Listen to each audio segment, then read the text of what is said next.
Here's the audiences. Family history. I think, again, this is something I think can be a home run, potentially, in terms of a revenue stream. Now that we have everybody interested in genealogy, I can't get my son interested. He's 18. He's got other interests. But you know, when you get to be, I want to give you a perfect example.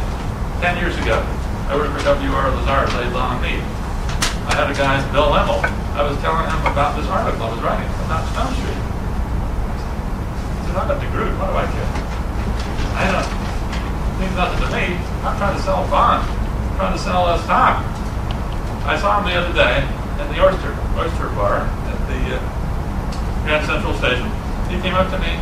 He looked at me and I said, I know who you are, Bill. I haven't seen you for 10 years. He said, you know what?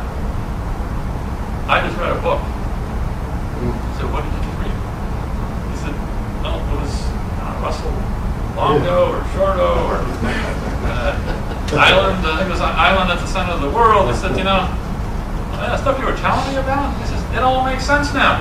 He says, I want to join the Holland Society. And I think that's a perfect example of what can be accomplished. And we have, if you're not eligible to be a full member, we got friends. I mean, we got all kinds of potential. You know, Charles Wendell, I think, used to run a membership. No, well, whatever. We've got membership guys who've got houses in, they can trace their family back to the Costello point. 200, 300 houses, 1,500 names. I think 25 million people, if you look at the numbers, 1,500 people in the Netherlands, just project that out, probably 25 million people in the world that can somehow tie their families back. Genealogy is very important. Despite the fact that the G&B building has to close, we're going to help them succeed. And we're going to work with them the best we can. So an annual fundraising event was an idea. This is an event we're going to happen every year. It's not just 2009. Every year we'll have an event, raise money.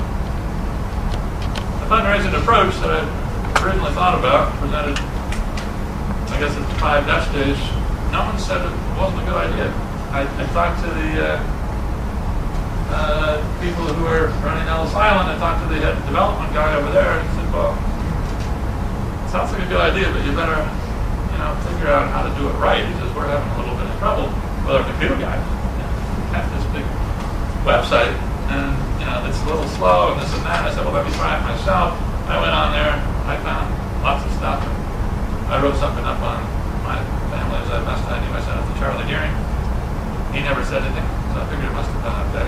So, again, that's the kind of idea. We're going to try to build capacity and interest in this whole area, and try to build on the 300 family names that are starting point, those names in the Stemmel plan. Why not? Russell Shorto talked a little bit about it. He had Mr. Vanderdock, and he's a hero now around the world.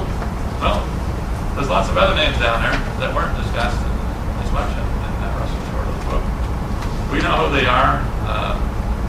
The iconography of Manhattan. What's the guy, Ian Stokes? He spent 15 years. 6 volumes of information. We can use some of that. It's public, I believe, public information now. 50 years. Copyright laws. Any lawyers in the room? We're going to have to get a lawyer to make sure we don't make any mistakes, but a lot of this stuff, I think, is, you know, potentially we can go right to it and not too worry too much about copyright.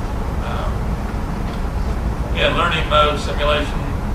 Begin with these names. We go to David Riker. He's already done, he's the Holland Society guy in the genealogy committee.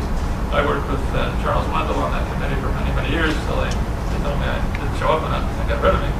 But again, the Holland Society has a tremendous resource in their filing cabinets. In fact, we went up there the other day. It's not just in the filing cabinets. They invited. Who did they invite? Who do you think they invited? David, who did they invite to come in and take a look at all of them? Yeah. They've already gone into all those records, and they've all been microfilmed. Toya's going to talk a little bit about that. But there's a huge resource of document math in the